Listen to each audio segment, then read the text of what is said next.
Question answer शुरू होने वाले हैं सर से। टेक्निकली आप जो भी कुछ पूछना चाहते हैं वो आप पूछ सकते हैं, ठीक है? तो सर तालियां तो मार दो भाई, वापस तो किया करो। तालियां मार रहे हो, मेरे को डरा रहे हो। हाँ, डर बैठा दिया ना। अच्छा बताते हैं आप। तो अगर लग्नेश ही पुष्कर नवांश में बैठा हो लेकिन 6th हाउस में बैठा हो तो उसे कैसे देखेंगे? पहले तो भाई पुष्कर नवांश क्या है, सर आपकी क्या विधि से फल सीखा। देता है, जी क्या क्वालिटी उसको मिलती है। पुष्कर नवांश ये नहीं है कि वो हमेशा अच्छा फल दे। पुष्कर नवांश का मतलब है कि ग्रह को अपना फल देने की और ज़्यादा शक्ति मिल जाती है, चाहे वो अच्छा फल हो या बुरा फल। तो अगर वो अच्छा ग्रह नहीं है कुंडली का, हार्म करने वाला है, तो वो ज़्यादा हार्म करेगा। और हम छत पे खड़े होके कह रहे मेरे तो पुष्कर नवांश की दशा चल रही है, पता चला वहीं से गिर गया, साला मर गया। सर लग्नेश हो तो क्या, ये शनि है लग्नेश। तो सगनेश को मारता है। मैं क्या कह रहा हूँ कि ग्रह को फल देने की शक्ति कई गुना बढ़ जाती है, चाहे वो अच्छा फल दो या बुरा फल। अब वहाँ देखना है कि अच्छा फल देगा बुरा फल देगा, क्या देगा। अब लगने छठे में आ गया, छठे को बलि कर दिया, खुद छठे में बैठ गया, देगा बीमारी, जबरदस्त देगा। तो पुष्कर नवांश में है तो भैया भोले शंकर बजरंगबली ये बीमारी ना दे भैया, कृपा करो। आप कह रहे हो पुष्कर नवांश को बीमारी का ढेर लगा। ये कैसे देखें कि ये शुभ है या ये अशुभ है? इसके लिए मानसागरी ने बहुत अच्छा लिखा हुआ है। दूसरा इसका क्या नियम है जो पराशर के और उससे आता है कि जो पुरुष ग्रह है वो सूर्य के होरा में बलवान होते हैं, जो स्त्री ग्रह हैं वो चंद्रमा के होरा में बलवान होते हैं। ये क्लू हमें मिल रहा है। सूर्य के होरा में पुरुषार्थ करना पड़ता है, तब सफलता मिलती है। चंद्रमा के होरा में वो मृदु हो रहा है, कम मेहनत से सफलता मिल जाती है। अब सिर्फ इसी से काम नहीं चलता है, क्योंकि फल तो भाई कुंडली पे डिपेंड कर रहा है ना। अब सूर्य है भाई विषम होरा में भी है, बलि हो गया, मेहनत ज़्यादा करा रहा है तो कितनी करा रहा है। दशा कैसी है, कौन है सूर्य कुंडली में, ठीक है ना। तो सिर्फ होरा से लेके हम दशा में कम मेहनत होगी या ज़्यादा मेहनत करनी पड़ेगी, उसका हिंट हम होरा से ले सकते हैं। उसका भी ये डिविजनल चार्ट की किताब में मैंने लिखा हुआ है। होरा के 3 पार्ट किए हुए हैं। 15-15 डिग्री का होरा है, 5 डिग्री, 5 से 10 डिग्री, 10 से 15 डिग्री। तो शुरू के 5 डिग्री में जो भी होरा है वो प्रबल होता है, इफेक्ट प्रबल होता है। मान लीजिए सूर्य के होरा में है और उस ग्रह की दशा है और वो ग्रह 5 डिग्री से कम पे है, 1 डिग्री पे है, तो बहुत ज़्यादा प्रबल सूर्य का प्रभाव है, बहुत ज़्यादा मेहनत कराएगा, जूते तोड़वा देगा। और अगर वो तीसरी होरा में है, 20 डिग्री से ऊपर है और वो भी अंत में है, तो सूर्य का प्रभाव बिल्कुल कम हो चुका है, वो मेहनत कम कराएगा।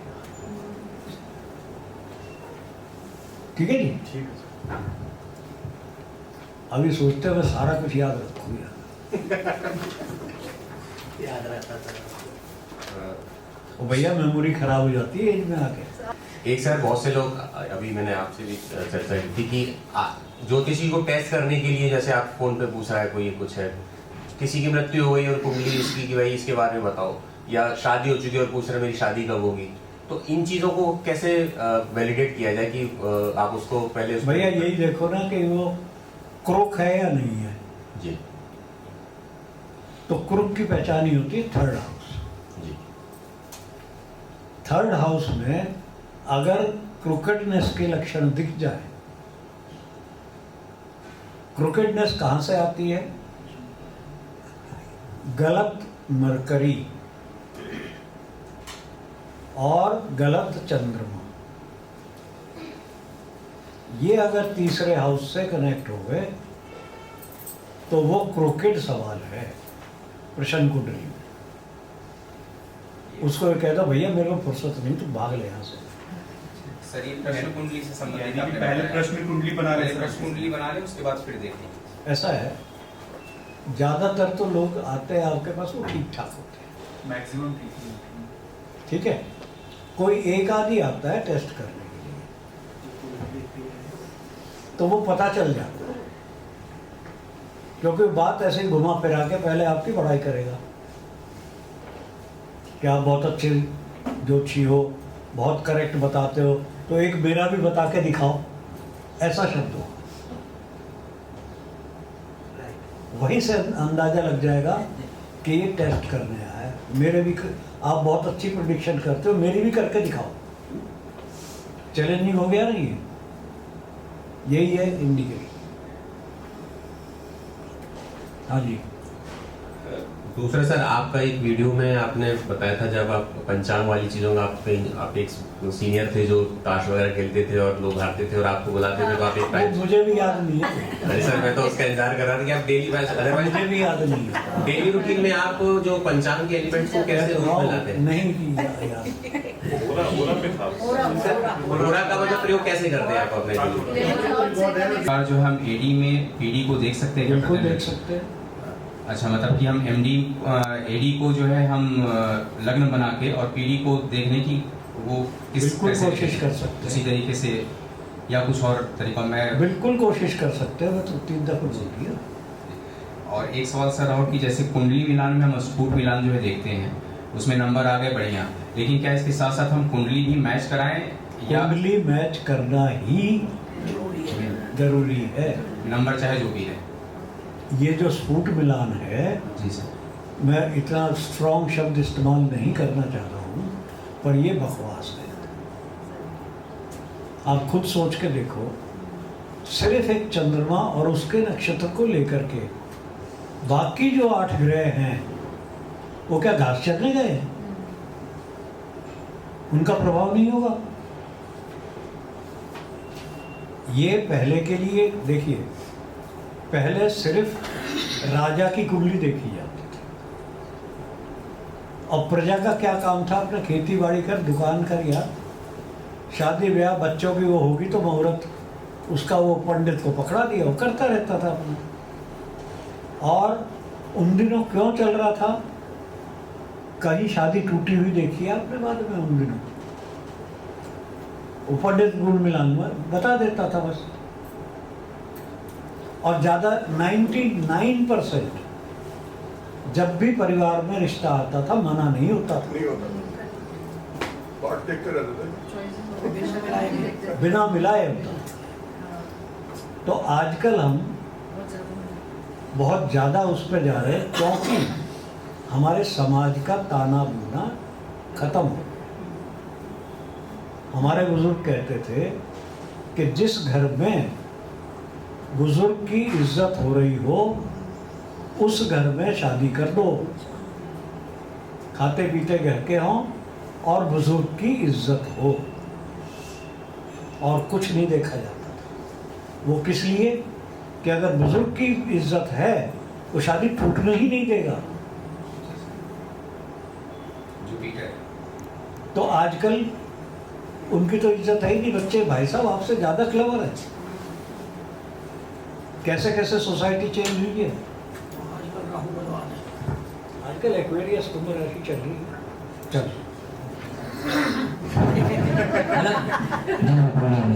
भैया पराशर ने जो षडवर्ग पहले 6 वर्ग बोले हैं ना जरूरी हैं, उसमें D3 को रखा है कि इसके बगैर भविष्यवाणी नहीं करनी है।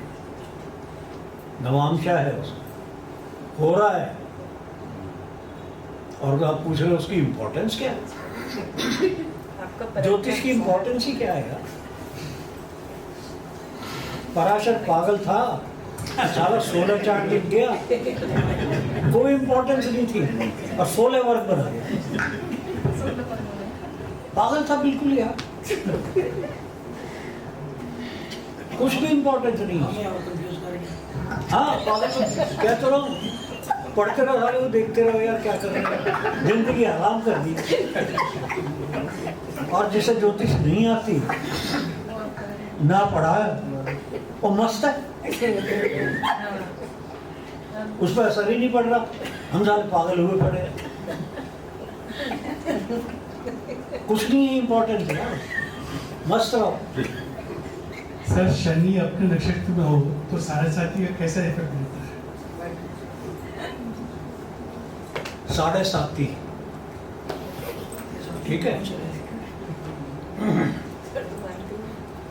7.5 हर 30 साल में, मतलब 22-23 साल के बाद 7.5 ठीक है। एक ढैया आ गई, असल में तो 2 ढैया 3 आ जाती, हो गई सारी जिंदगी खत्म।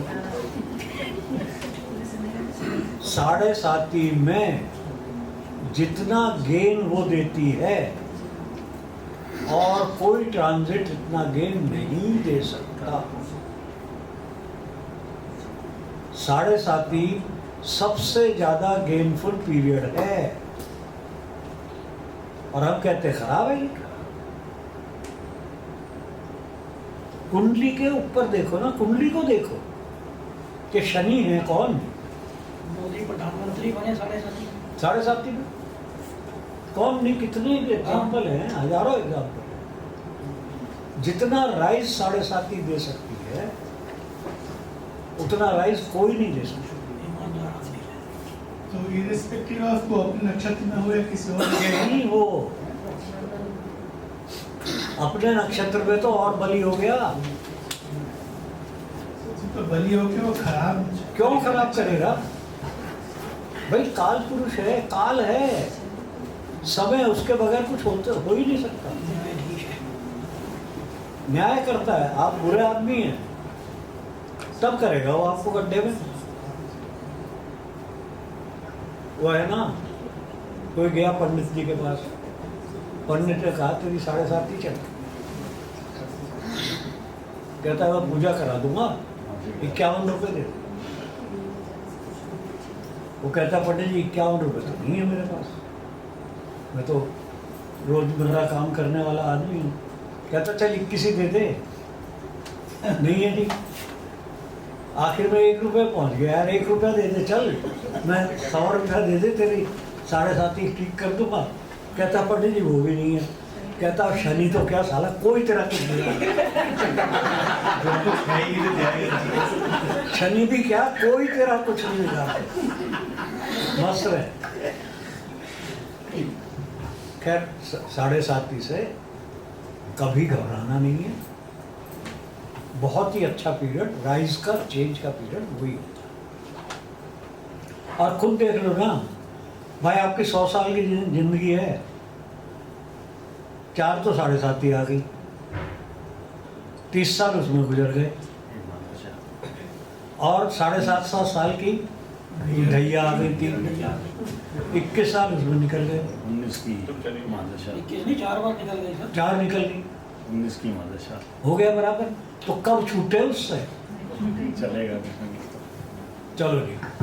सर मेरा प्रश्न ट्रांजिट पर है।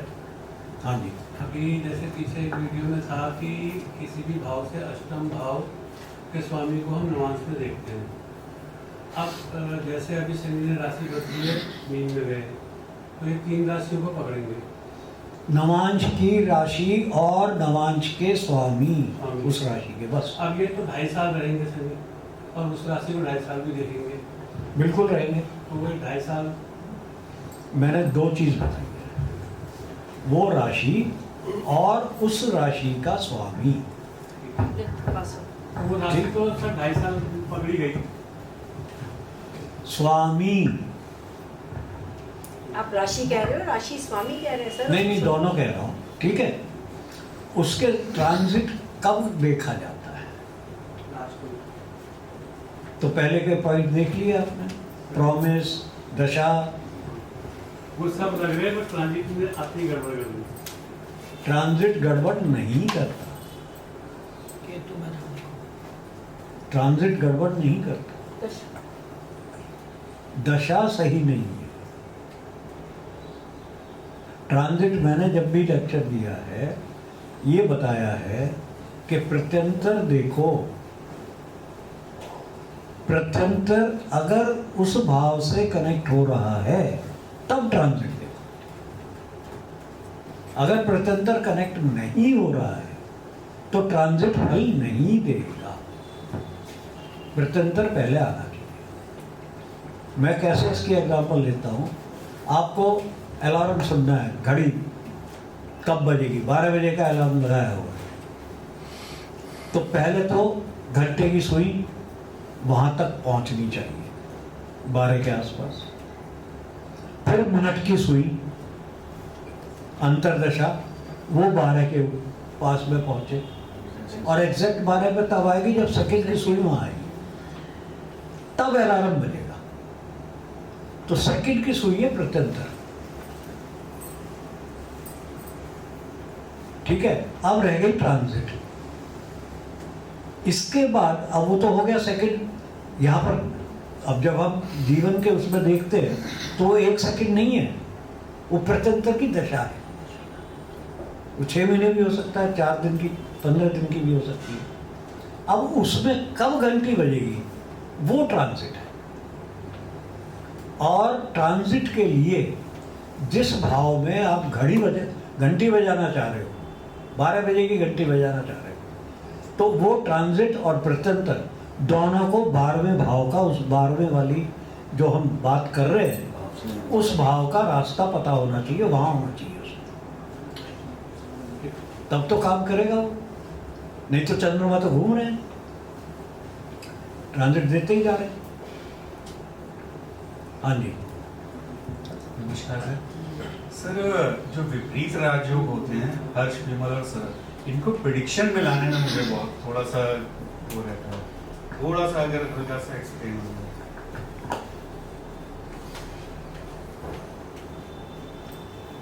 पॉइजन को पॉइजन काटता है,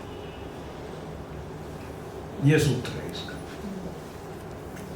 6ठा 8वें 12वें में हो, 8वां 12 6 में हो, पॉइजन को पॉइजन काटता है।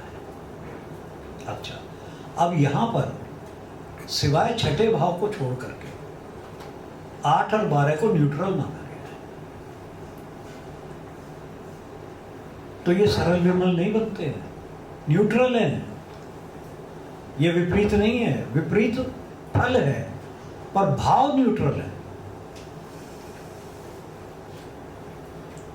तो इसीलिए मैंने सुपर स्ट्रॉन्ग विपरीत राजयोग बोला है,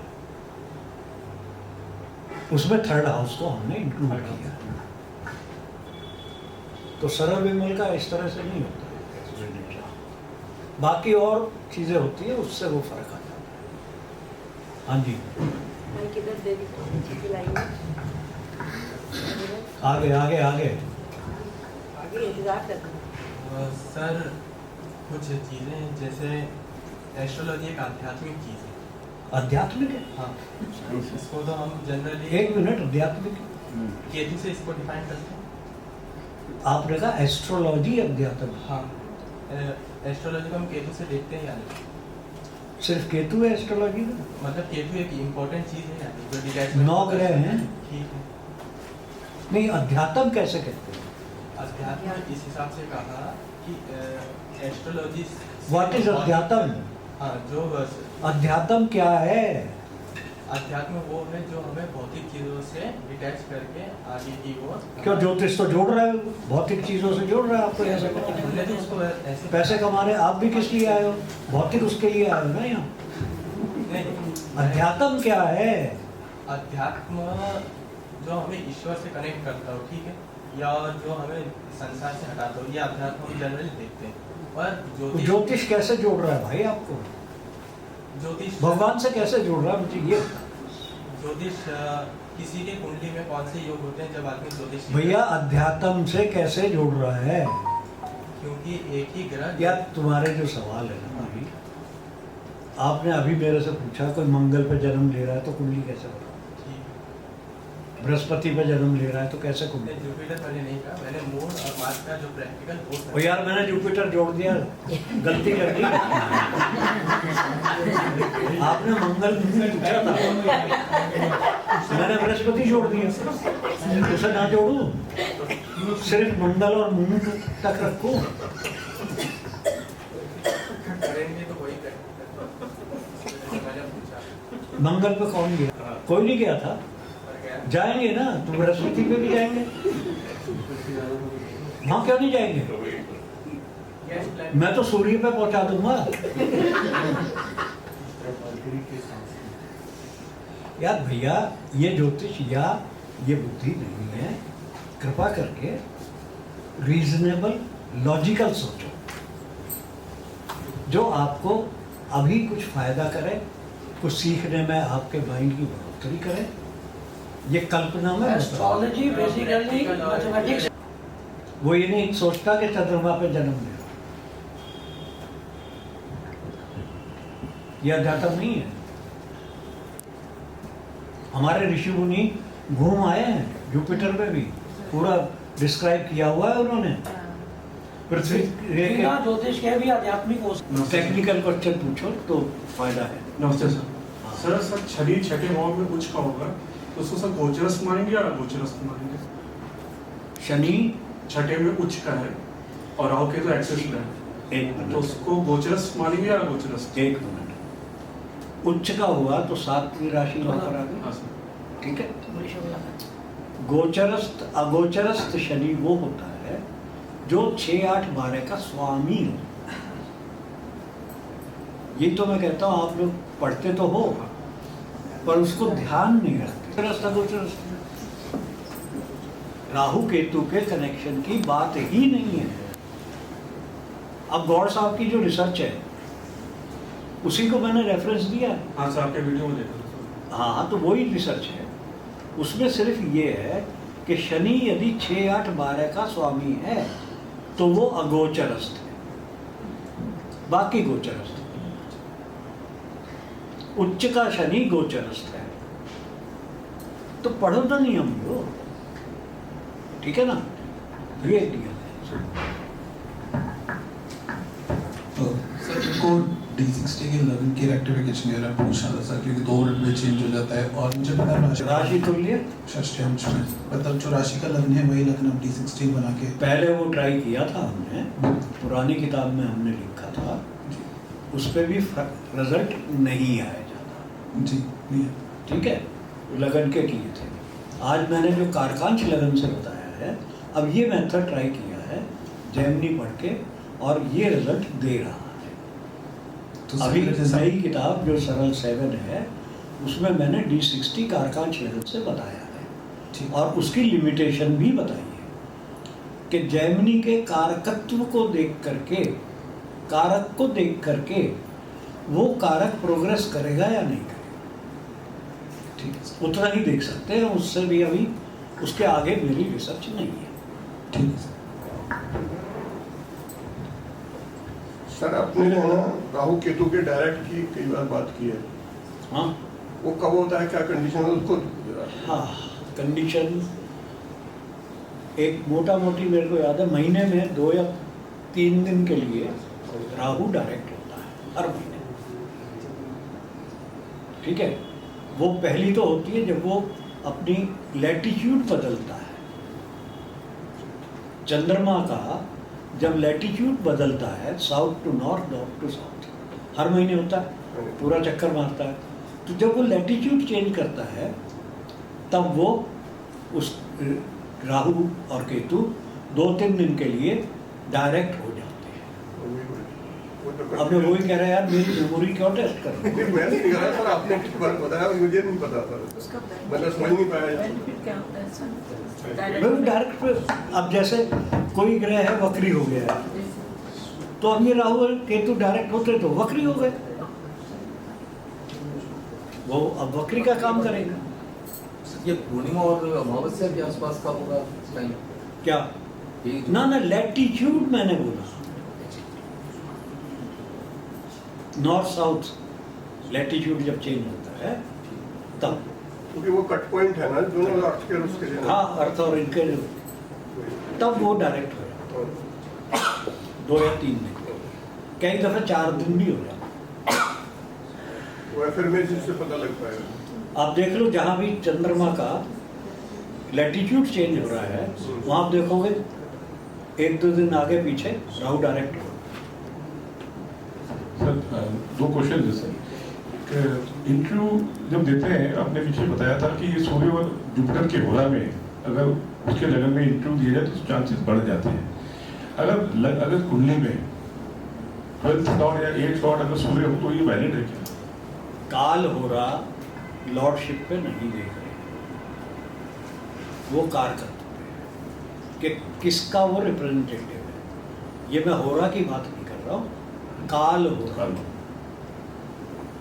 ठीक, ओके। सेकेंड क्वेश्चन सर मेरा ये पुष्कर नवांश पे ही है, मैडम ने पूछा था। अगर राहु बैठा हो, उसका डिस्पोजिटर भी पुष्कर नवांश पे और अच्छे प्लेस्ड है, तो इसकी इंटेंसिटी राहु भी सेम फॉलो करता है इंटेंसिटी? मैंने वही बोला ना, पुष्कर नवांश अच्छा या बुरा नहीं है, उसकी फल देने की कैपेबिलिटी बढ़ जाती है, चाहे वो अच्छा फल दे या बुरा फल। अगर वो बुरा फल देने का लायक है और पुष्कर नवांश में है तो बैंड भी बजा देगा। वेल प्लेस होना जरूरी है, वेल प्लेस हो। उसकी क्या पॉसिबिलिटी, क्या प्रॉमिस है? अब मैं एग्जांपल देता हूँ, राहु केतु या जो ये 2nd हाउस में बैठे पुष्कर नवांश में है, उच्च के 2nd लॉर्ड के साथ है, ठीक है, राहु की दशा में डेथ जरूर हो जाएगी। महात्मा गांधी की जब हत्या हुई थी सर, तब आपने बताया था आपको सारे पुष्कर नवांश में तीनों ग्रह जो थे दशा के, तीनों पुष्कर नवांश में। ये कॉम्बिनेशन सर अगर पंचम में हो विषम राशि, यार अब ले लो ना, हर राशि का पूछोगे, टेक्निकल क्वेश्चन बताया ना आपको, अप्रोच बता दी ना भाई। सर अभी आपने नक्षत्रों में थोड़ा सा बताया, तो जैसे योग कारक प्लेनेट है मकर लगन में वीनस, और अगर वो मेष राशि में सन के नक्षत्र में बैठ जाए तो क्या ये वीनस की दशा कुछ आपको सडननेस या फिर वही पर्सनल आ जाते हैं? मेरे में नहीं है सर ऐसा। ठीक है, आप ये देखो, पहले तो लगन से कर लो ना, मकर लगन, सूर्य महाराज कौन? अष्टमेश। कहाँ गए? मेष में कह रहे हो? हाँ, मेष में वीनस बैठा है सर।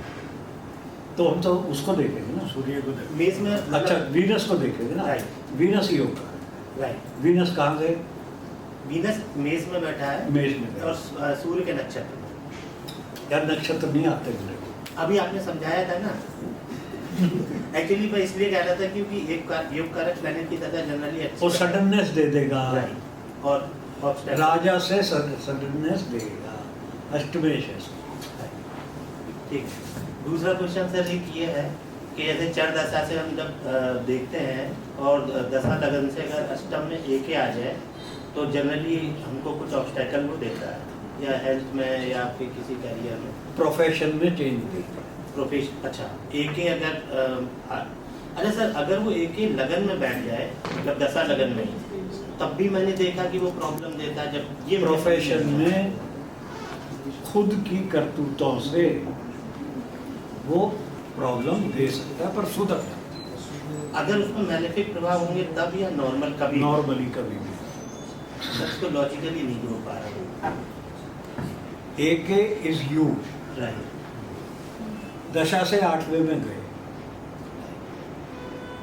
हम कहाँ चले गए? हम अपने ओपन शत्रु रूप बन गए। 8वां भाव वो शत्रु है जिसको मैं जानता हूँ। हाँ सर, अष्टम में गया तब तो खुद भी गया, तो मैं अपने आप में अहंकारी हूँ। अब मेरे भी खैर, तो ये अष्टम में तो देता ही देता है, लगन में भी देता है। लगन में जब ज़्यादा देता है जब अगर पाप संबंध आ रहा हो। Thank you. सर मैंने अभी आपका पिछले दिनों 64वां नवांश और 22वां देशकाल सुना। तो अगर 64वां नवांश का स्वामी और 22वें देशकाल का स्वामी अष्टमेश तीनों एक ही ग्रह हो और वो 12th हाउस में चले जाए, तो क्या उसकी दशा में वो प्रॉब्लम देगा, एक्सपेंडिचर करा देगा और अच्छा खासा मेंटल फिजिकल दोनों का,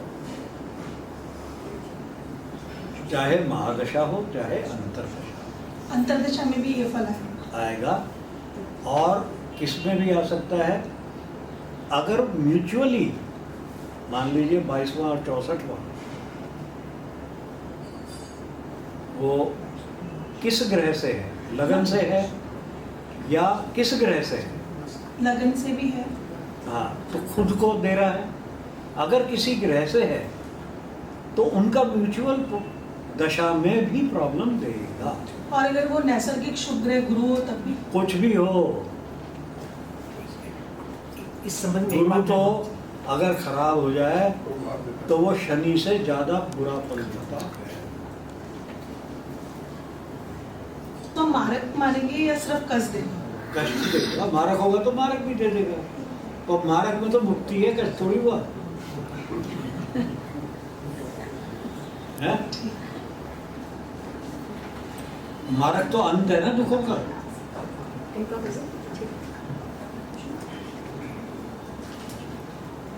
सर आपने भगवत भावम का बताया था कि जैसे 6th हाउस का बीबी जो है 11th हाउस हो गया, तो उसमें जो आपने एक कनेक्शन बताया था वो एक बार बता दीजिए कि जैसे 6 लॉर्ड 11th में, तो जरा किताब लाओ और पढ़ के बताओ।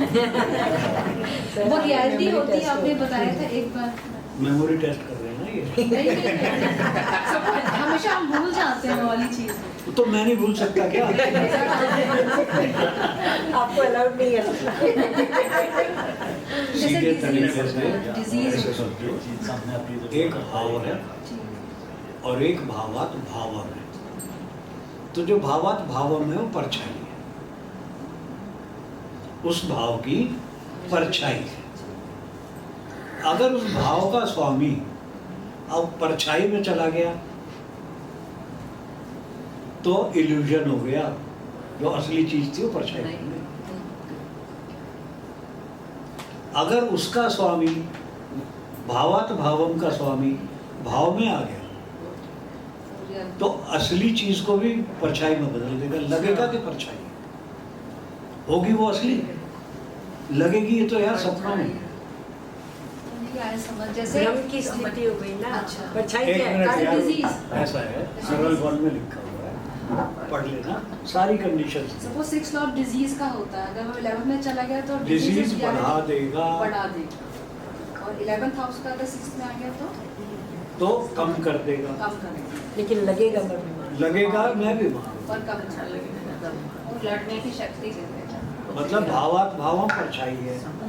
परछाई का जो स्वामी है वो असली रूप में आ गया, असल में है, असल में दिया है पर लगता है मेरे को नहीं। वो भ्रम देता है। सरल वन में है, पढ़ेंगे। ठीक है भाई।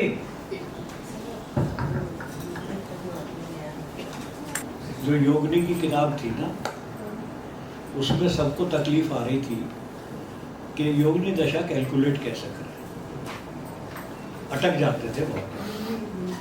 तो अब जितने भी एग्जाम्पल हैं, मतलब 8 से 24 60-70 एग्जाम्पल तो है ही उस किताब में।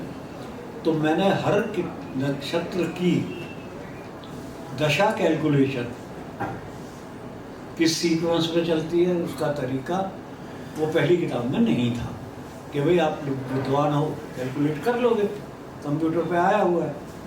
तो वो करके मैंने रिवाइज कर दी है। तो अब निम्मी कह रही है कि क्या हम उसे पढ़ा सकते हैं।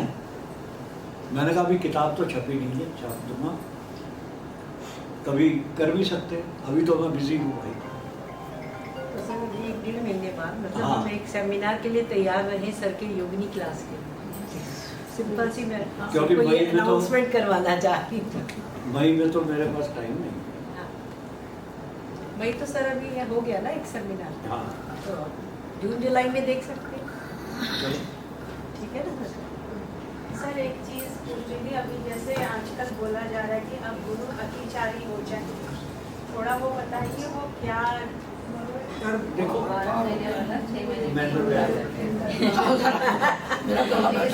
शुरू कर देते हो, अब आप पा नहीं रहे हो आप तो अतिचारी में क्या होता है, जल्दी जल्दी काम करना चाहिए। ठीक है, अतिचारी कब होता है? जब उसको बेचैन हो रहा है, शांति से काम नहीं कर रहा। मतलब आपके सर्कमस्टांसेस कुछ ऐसे मतलब ऐसा होगा, जो भी घटनाएं होगी वो तेजी से होगी। देखो ज्योतिष में ग्रह की जगह अपने आप को रखना और फिर आप जैसा बिहेव करते हो ग्रह भी वैसा ही बिहेव करते हैं, मोटा सा प्रिंसिपल।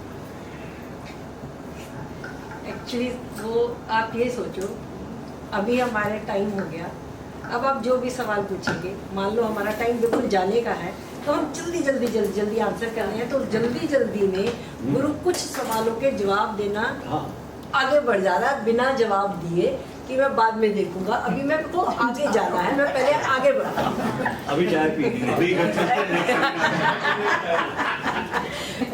एग्जाम्पल, तो वो जो बकरी होगा तब पीछे आके मैं देख लूंगा दोबारा, अभी मैं बिल्कुल उस घर जाने की जल्दी है, इस करके काम फटाफट निपटा लो। उसमें कुछ छूट गया, कुछ गड़बड़ हो गया, सही नहीं हुआ, अब जल्दी से डिसीजन लेने में कुछ गड़बड़ कर सकते हैं। नहीं ठीक है, थोड़ा सा चल रहा है। असल में होता क्या है कि जब गुरु से आगे सूर्य निकल जाता है, हर कोई चाहता है एनर्जी पाना, ऊर्जा पाना, सूर्य सोर्स है। जब सूर्य बृहस्पति से आगे निकल जाता है पर्टिकुलर डिग्री 5th हाउस तक, तो बृहस्पति सोचता है कि मैं भाग के पकड़ूं, लेकिन सूर्य की अपनी स्पीड है, वो आगे निकल जाता है तो 9th हाउस में आ जाता है, तो बृहस्पति के पीछे हो लेता है वो। मतलब आप 5वें घर पे जब पहुंचता है तो स्पीड बढ़ रही है, अब उसे लग रहा है ज़्यादा आगे निकल रहा है तो मैं उल्टा चलूं, उल्टा पकड़ूं। उल्टा पकड़ने की कोशिश करता है तो सूर्य आ जाता है 9th हाउस में, तब उसे लगता है तो मेरे पीछे आ गया, तो मैं धीरे हो जाता हूँ, तो मैं फिर थोड़ा पीछे हो गया, तो फिर वो सीधा हो जाता है धीरे धीरे, और बृहस्पति फिर आ जाता है वहाँ पे, फिर 5 घर के बाद फिर बृहस्पति भागता है, और हर साल भागता है, वही चल रही है और हर साल भागता है, और हर साल अतिचारी होता है।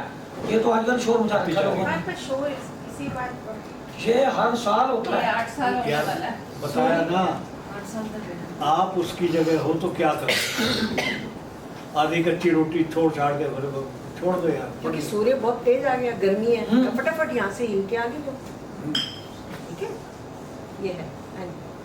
सर आपने D9 को शाश्वत चार्ट बताया है, तो बाकी डिविजनल चार्ट से रिलेशन आपने कुछ बताया था कि उसको आप चेक कर लें, कुछ बताइए उसमें, ब्रॉड आइडिया दीजिए। नहीं डिविजन शाश्वत तो बोलते हैं, उसे बीच चार्ट भी बोलते हैं। हाँ जी, तो कैसे आपने बताया जैसे D10 में कोई कॉम्बिनेशन है, उसको एक बार आप D9 में भी ना वो हर एक उस पे रेफरेंस पे अलग है। अब हम सप्तांशा से भी D9 में कंफर्म करते हैं, संतान के लिए। प्रोफेशन का हम D10 में देखते हैं, प्रॉमिस है, फिर D9 में कंफर्म कर लेते हैं। वही लिंक है कि D9 अल्टीमेट शाश्वत चार्ट है। हर डिविजनल चार्ट के लिए D9 से कर सकते हैं कंफर्मेशन, क्योंकि राव साहब तो बोलते थे कि D9 के बगैर आप प्रेडिक्शन कर रहे हो तो पाप कर रहे हो। ये इसीलिए हम कहते हैं भाई लिंक कर लो उसको, शाश्वत है, वहां से कंफर्मेशन मिलेगी हर चैट की। ठीक है जी, चलो भाई, अच्छा बस आप सबका बहुत बहुत धन्यवाद, थैंक यू सो मच आने के लिए और वेलकम करने के लिए।